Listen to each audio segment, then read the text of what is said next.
Welcome back to another episode of Bring the Juice. You got just me today, Cody. And today I wanted to talk about some questions that the Indianapolis Colts did and did not answer in the 2022 season. Now, I'll start it off by saying this. Anytime you finish with 4 wins on the season, there's going to be a lot more things you did not prove, you did not answer, versus things you did answer. But saying that, there are a few things the Colts did answer in 2022. And so with that, I will start with some of those things the Colts did not figure out. The first one has to be the quarterback situation. Now, we never thought Matt Ryan was going to be a long-term solution at quarterback, but we did think he was going to give the Colts a little bit of a breathing room, right? You thought at minimum 2 years with Indianapolis, and that process, guys, was just expedited, especially with how poor Ryan was playing last year.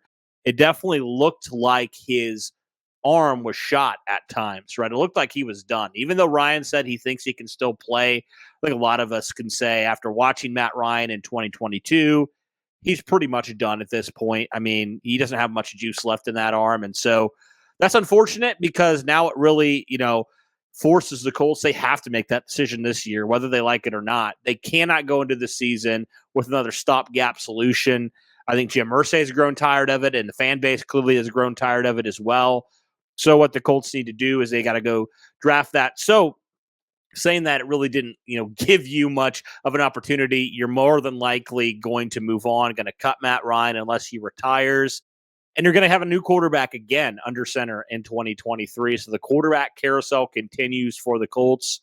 Fortunately, they still have an opportunity now, right, to get it right long term, right? They have an opportunity to get one of those top quarterbacks with the 4th overall pick, opportunity to trade up potentially with a team like Chicago, maybe with Arizona. So there's a few opportunities for the Colts to get that right. But as far as the 2022 season goes, the Colts, again, had questions at the most important position, which is why they're sitting there right now where they are. But also I wanted to talk about it as well. Just because the Colts are really bad at quarterback, they also prove that they're more than just a quarterback away. Let me explain what I mean by that. So the Colts offensive line really started to show some cracks this year. It got better down the stretch, but it's clear that there are some personnel issues, certainly some coaching issues, and some other things, right, that just makes it like the Colts have to get some of these other things right on top of the quarterback position to be truly a contender moving forward. So I think that proved that a lot of us thought going into the 2022 season, the quarterback was the only thing the Colts needed to really address. And that wasn't the case. There was a lot more they need to address and hopefully will address in this offseason. And so with that, one of those things being the head coach, I mean, I think one thing that Reich did not prove and also did prove was he proved he was not the guy for the Colts. He did prove that the Colts needed to move on from him, and they did. Now, I'm not a big fan of how they went about it necessarily. I thought that they probably should have just let the season play out as it was, but you know what? Reich wasn't the guy. I think that was very obvious. The team, definitely seemed like it did not receive his message well. And it kind of felt like the message of Frank Reich kind of grew stale this season, right? Especially after the collapse in Jacksonville last year. It just seemed like he kind of had lost the locker room in some ways. And so that was one thing Frank Reich clearly did not answer the question, can he be the Colts coach long-term, be the guy that can lead them to the promised land? He is not that guy that can do that. And so the Colts will be looking for a new head coach here in this 2023 season. So we'll see what happens there. A couple other things as well. I want to say what the Colts did not prove was they could not prove that they are legit contenders. And that starts with the division, right? The Colts proved that they cannot win the division. They haven't won it since 2014. And they just continue to show, why right now this team is a laughing stock of the NFL, right? All the hype, all the experts, everybody was saying this is the Colts division to win this year. And the Colts not only didn't win it, they were quite literally the worst team in the AFC South this last year. They only won one game in the AFC South the entire season. That's not good enough. That's outright terrible. And so Colts proved that they clearly were not contenders even in their own division, which was the big thing, right? That was kind of the if the Colts can win the division this year, then we'll feel really good about their future moving forward. And they couldn't even do that. So we're not contenders at all in the AFC, certainly, but even their own division, they were not contenders. So that's one thing the Colts did not prove. And with that, the Colts also prove that they're just not a mentally tough football team right now. They don't know what it takes to win and win in those critical moments. Guys, I can't tell you how many times in the 2022 season the Colts quite literally snatched defeat out of the jaws of victory. I mean, look no further than the final game of the season where the Colts were up. And what did they do? They blew it. They blew it in an epic way, an epic blown lead for the Colts. They've done that all year. They did that in Minnesota. They've done that in so many different games this year where it's like the Colts just didn't want to win, right? Chris Ballard talked about it in his end of the year presser. They lost their competitive edge, right? They lost their competitive drive to win. And so their confidence was shot, right? It was very clear their confidence was shot, right? Even early on in the season, the Colts starting in week 1, it's kind of funny. Like you start in Houston and you end against Houston, and you really should have lost both those games, right? There's no reason the Colts should have been down that much to Houston, who turned out to be one of the worst teams in the AFC and one of the worst teams in the NFL all year. And the Colts, the best they could do is tie with them. That kind of set the tone for what kind of season this was going to be. And the Colts had so many opportunities, so many one-possession games or games where they were in it in the fourth quarter where they just completely fell apart and they completely gave the game away. It felt like the Colts were never really like, maybe a couple games you can point to, the New England game and some of those other games where the Colts were just clearly outmatched from start to finish. But overall, it seemed like in a lot of these games, the Colts were in these games, right? They were really in these games. They had an opportunity to win and they just blew it. So the Colts don't know how to win. They lost their competitive confidence. And that just really sucks that they couldn't figure that out. Also, another one you got to talk about, and this goes as well with, I guess it's kind of a two-parter. The first part is Colts still don't really have a long-term number one edge rusher type of guy, like a dominant force on the edge. Obviously they traded for Yannick Ngakoue with that Rock Ya-Sin trade. He turned out to be pretty solid. He had 9.5 sacks, but he wasn't like an all-around force like I think a lot of us hoped. Some of his sacks kind of came, in cleanup garbage time sort of things. They were more of those coverage sacks, if you will, and it never really felt like it came at a really critical time to like seal a game or anything like that. Now, the Colts do have two young guys that I think they're really high on, and a lot of us are really excited for Kwity and Dio, but the Colts still have not had a guy emerge that is a clear-cut number one edge rusher. That's that alpha edge rusher. The Colts don't have that right now, and maybe Kwity and Dio can be those guys, but as it stands right now, that's not the case with the Colts. And so that kind of leads into the second point, just the roster construction at what as well. I think the question that a lot of us had is this like a winning formula, right? To invest where you invested on this team in terms of roster building. And it clearly showed it wasn't. It clearly showed it wasn't with the way that the Colts did it, with how much they were paying their offensive line, with how much they were paying some of their defensive interior guys, like some of that stuff, which understand, like that definitely was worth it in some ways to pay Grover and Buck, great players for the Colts. But you look at like the things that they didn't really, spend a lot of resources in. You look at some of those premium positions and you're just kind of like, what happened? Why is this team the way it is?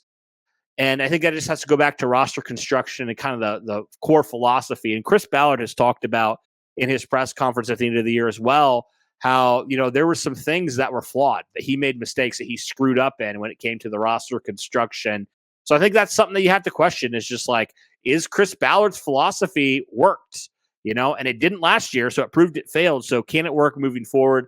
We'll see. And will just Chris Ballard potentially, change up a few more things and kind of some of his approaches. So we'll see on that one. But let's now move on to kind of the last part here, kind of the things the Colts did prove, the questions that they did answer. And some of these kind of fell into their lap, when your team's as incompetent as it is in 2022, sometimes you're just going to get lucky into some situations. But I think one of them being the left tackle situation. It started off completely terribly handled by Chris Ballard, where he legitimately put Matt Pryor at left tackle and thought he could be a viable solution.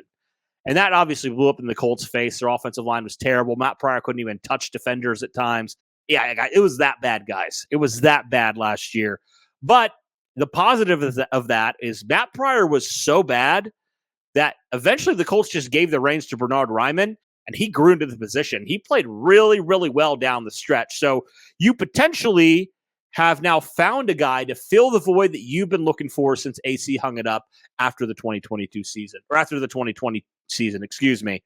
So Bernhard Raimann could potentially be your guy at left tackle, and that's huge because that's one of those premium positions, right, that the Colts have just not really been able to find a viable solution. They haven't really tried a whole lot beyond going for Eric Fisher for a year, but that potentially is a position that the Colts found, which is great news there.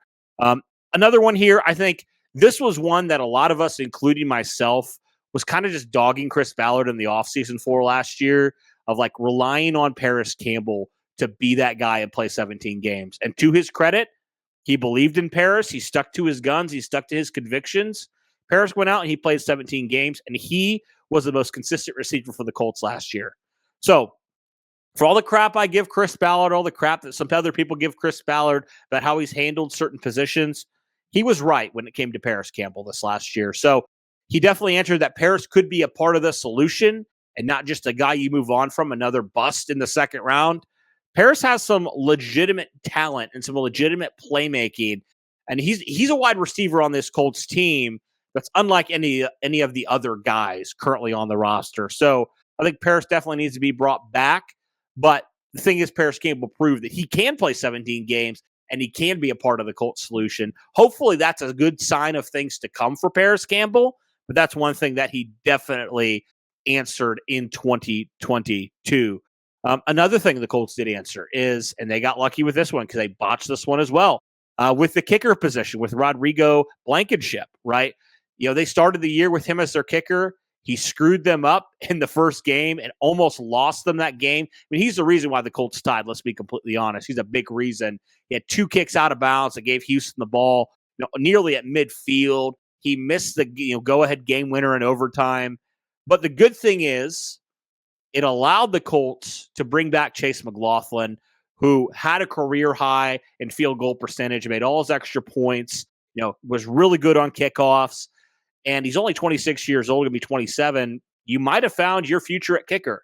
You started off terribly, but it allowed you the opportunity to try again and potentially get your guy. And so I've been a big Chase guy for a while now, and I really, really hope that he's the guy moving forward, because when he's been with Indianapolis, he's really shown that he can be a consistent guy at the kicker position. And it just, for the first time in a couple of years, guys, I feel very confident in the Colts kicker situation moving forward.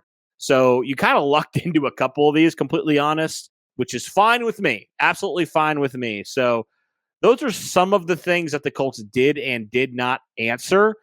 And we'll see, guys, what exactly are some questions that we have this year. And we'll come back in a year from now and say, hey, did the Colts fix some of these questions that we're going to have for them in the 2023 season moving forward? Hopefully the quarterback one's going to solve itself by the Colts simply just drafting a guy.